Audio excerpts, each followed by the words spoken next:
Bonjour, bonsoir, et ça dépend de l'heure à laquelle vous nous suivez de partout, très chers abonnés. Bienvenue sur votre émission, sur votre chaîne Actualité 26 TV. Place au Wapi, Toyaka Kosolola, Toyaka ko parler sur la situation qui se passe actuellement en République démocratique du Congo. Comme vous le savez, partagez l'émission, commentez, likez, place au Wapi. Et ça l'ira bien parce que tant beaucoup partager, tant beaucoup liker. Et que ça la paix ba ninga mususu ba landaka ba yebaka situation ya mboka ko kende ndenge ni. Mesdames et messieurs, il y a un accord militaire qui vient d'être signé entre la Chine et la RDC. Dans cet accord militaire, les États-Unis en ce moment ba komi ko luka ba procédure nini ba ko sala pour que ba récupérer Kinshasa. Pourquoi? Parce que mois prochain, de délai, il y a mandat, il y a accord au biso signé aux États-Unis et aussi là. Donc tu sais qu'il y a des bango shit ya simakei ko signé na Chine. Toko solo là. Corneille Nangaa azui Masasi. Oui, Corneille Nangaa azui Masasi. À la fin de cette émission, écrivez-moi sur WhatsApp, je vais vous envoyer la vidéo. Parce que vidéo est makila sur une terre en internet, binomo boyebi YouTube ako kangabi sur chaîne. Je vais vous expliquer qu'est-ce qui s'est passé réellement. L'autre fois, j'avais fait une révélation ici, na ba Kongomani nyoso.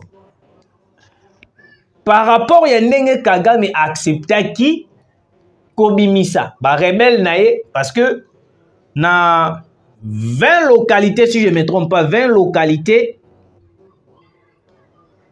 na kati ya 20 localités,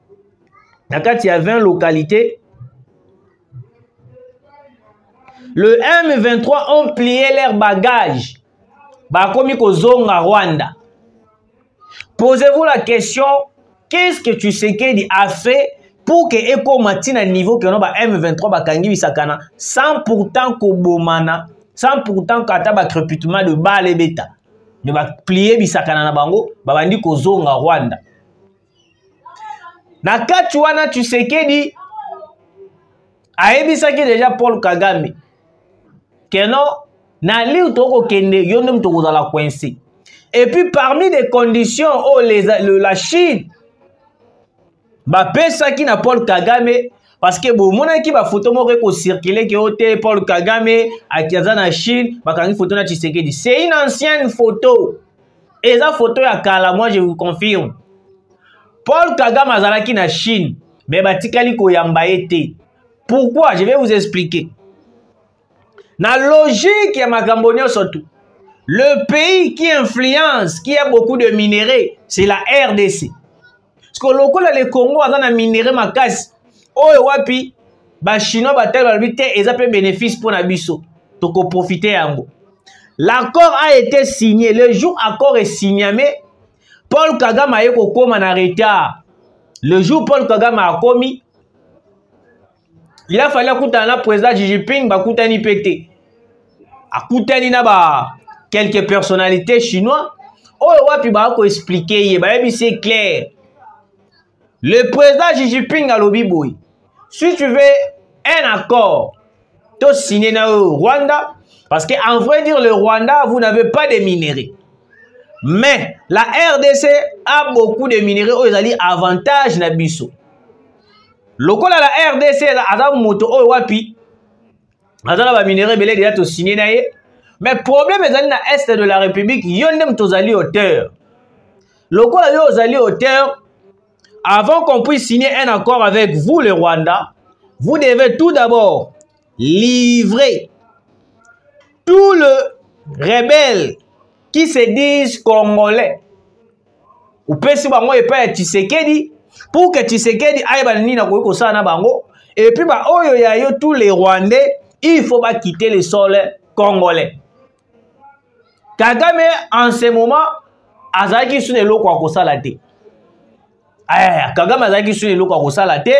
Pourquoi? Il a compris que non, place nyonso tuna kokende na minute oyo c'est que Tshisekedi abeti carte ya makasi parce que comme vous le savez na minute oyo le pays oyo wapi ils ont soutenir Afrique makasi le rôle la Russie na Chine ezate parce que soki osadere na kati na bango to osali accord moko na bango yeba yango kokoma puissant même les occidentaux bakozana na bobangi na yo nde yango Paul Kagame alingaki ye pas signer accord avec la Chine pour que akoma ko intimider les États-Unis ou soit aya kobeta shit ya sima aloba kendo nga naza na minéré lokola naza na minéré na kopesa bino minéré mais bino to signer na bino ba accord alors que tu sais que déjà en avance déjà a étendaki déjà makambo nyonso to ekoleka na est de la République que ce ezali pays o ezali bo place au wapi plan ya Kagame échoué.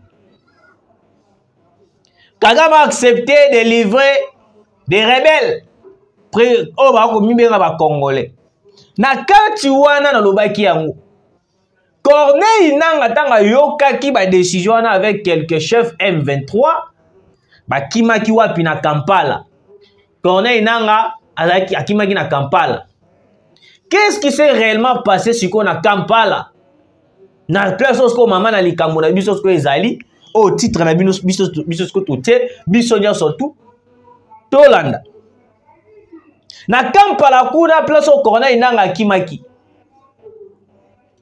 abandaki ko penser peut-être ezali place au ya refuge place au wapi akoyi ko bomba ba o wapi Tshisekedi akomona ete Tshisekedi akolandela ete boye parce que parmi les accords oh wapi Kagame alingaki a signé avant de signer cet accord ba pesi condition o ezalaki ya ko livrer tous les rebelles qui se prétendent être des Congolais au bas ko menacer est de la République. Ndena kati wana bandeko nanga Kagame atala lobi awa ndinga benaza na shwati Kagame abengi Museveni Yoweri Museveni ngawa soki otiki ngai ba américain bakoboma ngai Museveni alobi baboma yo lisusu ndenge nini et pourtant tozalaka na bango bien alobi te bale komi okende mabe ngana bango tokokana lisusu te les occidentaux balingaki ba piéger ngai pour que bango ba récupérer Tshisekedi nga ba exposer nga siko na boyaki siko lokola na boyaki bakomi koluka nga na bandenge nyonso tu siko na minute oyo nga naza na Chine pour signer accord moko o peut-être nga pour combattre ba occidentaux mais naza bloqué Yoweri Museveni oza bloqué ndenge ni naza bloqué dans le sens que ba pesinga ba condition avant d'adhérer na kati ya BRICS on a signé ba accord avec la Chine on a Russie il faut na livrer tous les rebelles au babengami ba congolais Yoweri Museveni va mais wana est grave oui parce que ceux qui peuvent na sali yango te les États-Unis d'Amérique bakoluka mutu na ngai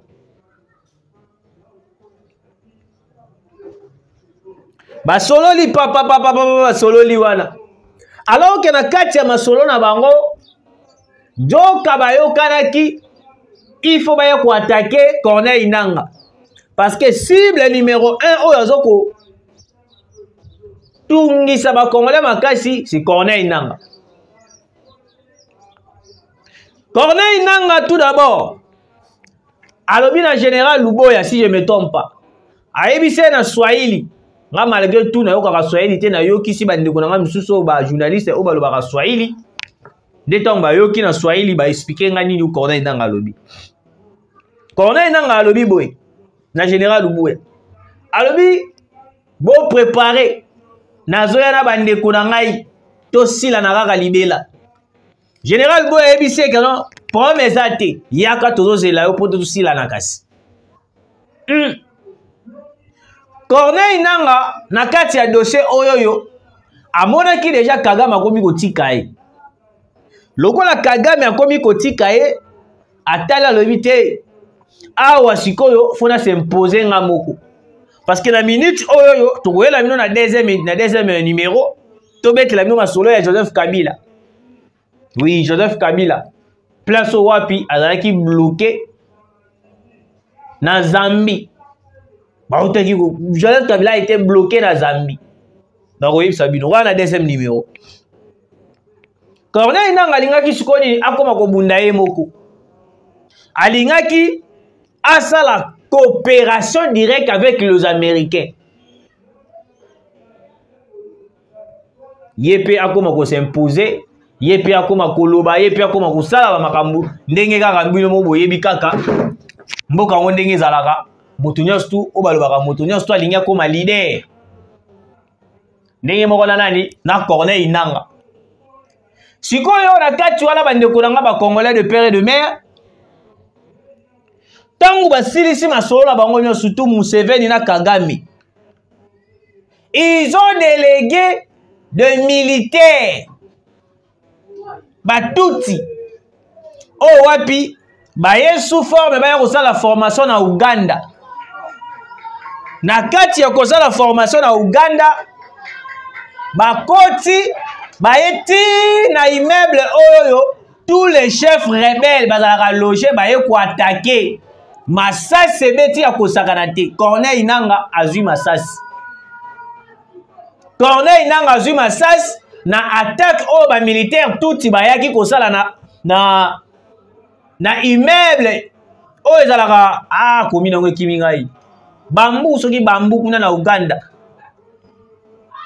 Attaque moko esalamaki ya kosakana te parce que Corneille Nangaa aussi na ba chef musu rebelle bazalaka pe sécurisé. Masasi ebeti ya kosakana te place oyo wapi Corneille Nangaa azwi masasi. Chose grave bandeko nanga. Chose grave.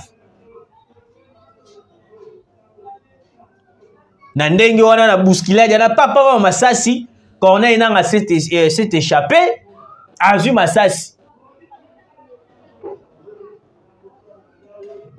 Place wapi aye ko tweeter aye ko loba keno te au lieu de dire que non Kagame ya balukelinga bango nyoso balaiti ya Tshisekedi. Toyebisaki bino que non diplomatie agissante ya mokonzi mboka Félix Antoine Tshisekedi ekobelisa bato mosusu maboma. Oui, on vous avait prévenu que non Kagame ndenge aza bongo place wa komona que non asuki intérêt za lisusu te akokoma bloqué. Akokoma bloqué. Alors bandeko na ngai ba Congolais, vous voyez l'accord où ils ont signé kuna na Chine et là l'accord moko où il faut changer makambo ebele na mboka na biso. Parce que les Chinois tant bakota ki laboratoire. Bavandi na laboratoire na bango balobi te. Nous avons constaté que ba américains de bazali à la base ya makambo. Donc na minute on a koyebisa bino. Il y aura des affrontements moko ya kosakana te entre les Américains et Tshisekedi. Parce que Tshisekedi a violé surtout au bango baningaki biso. Parce qu'on ne comprenait pas les Américains. Les Américains nous amènent toujours à cesser le feu, à la trêve. Alors que dans un moment où on n'a pas besoin de cesser le feu.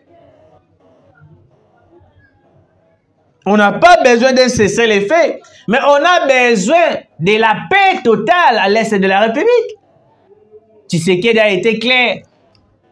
Soit la paix totale, soit la guerre totale. Beaucoup de gens, bandimela Tshisekedi te, pensaient peut-être que notre Tshisekedi c'est un charlatan. Tshisekedi c'est un charlatan. Tshisekedi.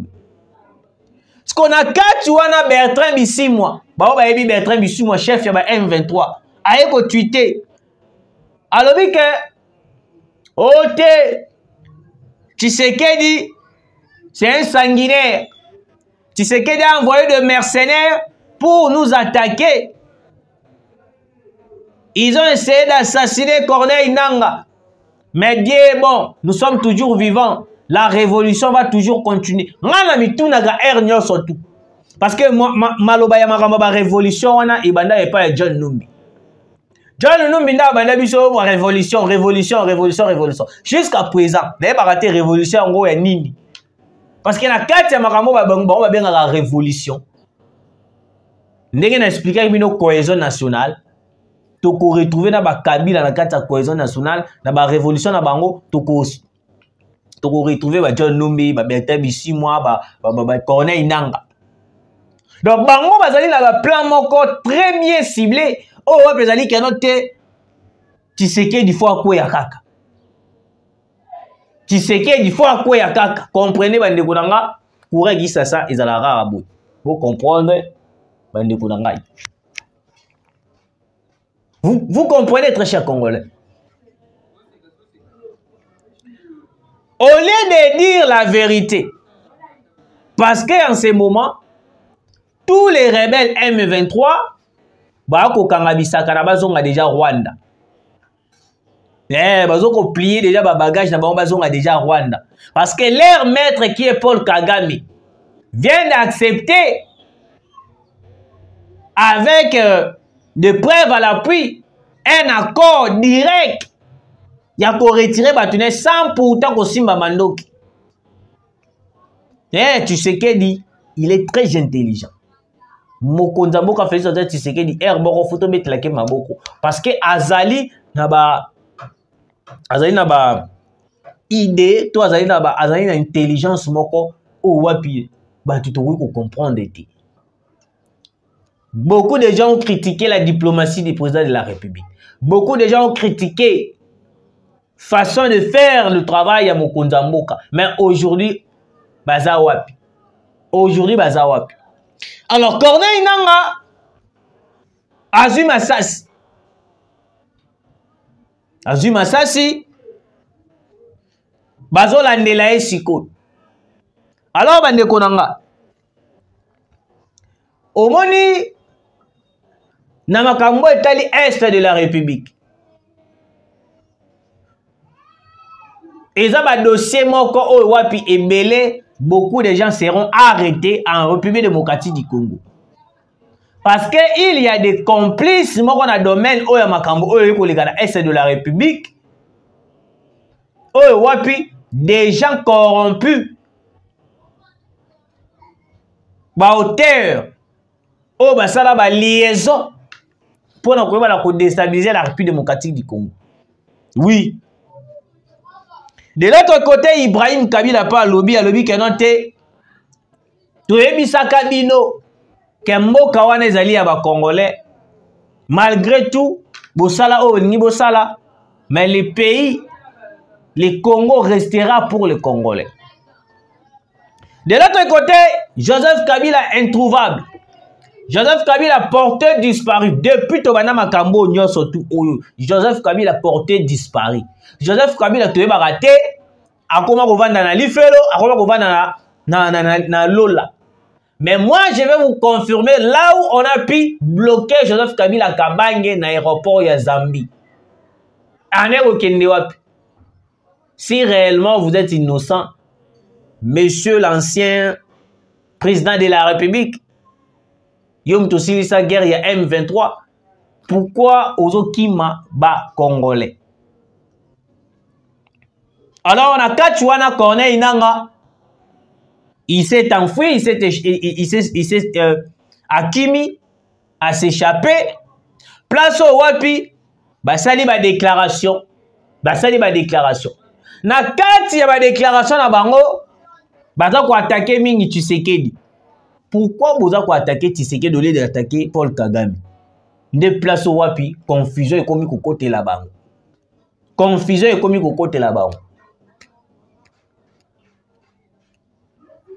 Tu es bisa kibino que non? Chaque chose a son temps. Oui, chaque chose a son temps. Et loko nyonso eza na ngonga na yango. Ngonga oyo ezalaki ya koboma ba Congolais ya kosala boye ekokaki déjà. Il est temps de retourner chez vous. Parce qu'on a kati wana tango balobi bazoko bima. Le wazalo de balobi tiens bango ba bomi biso ebele plus de 15 millions de Congolais. Bongo bango ba bima kaka boye. les Wazalendo basiliki balobi bazo lancer attaque directe contre tous les rebelles au Bakozonga. Ils ont raison. Ils ont raison. Kagame a massacré plus de 15 000 Congolais, a tué plus de 15 000 Congolais. 15 millions plutôt, 15 000, mais 15 millions de Congolais. Alors le même Kagame aujourd'hui, ce qui a ligné Zonga, ba rebelle ne batne ba imba Zonga, tokoti kabango kimia te ba Zonga avec facilité kaka boye sans pourtant tout ça la soki eloko moko boye te. Dès les Wazalendo ont pris la décision, ils vont attaquer les M23. Oui, ils vont l'attaquer parce qu'ils ont compris que l'autre a un poli sans kobeta masasi. Sans kobeta masasi moko mebeda ba joue poli. Tshisekedi est un stratège. Nanga déjà la fin est proche. Pour éviter la suite de Nanga, a koufi directement ton dengeni. Tokoya na deuxième numéro pour te confirmer bino si réellement Nanga est toujours en vie. Parce que na lire ne makambo ko kende. Nanga ko survivre. Merci de nous avoir suivis pour l'émission Oyo TV à Batuebele. Tozoya na deuxième numéro. Continuez de nous suivre. Merci.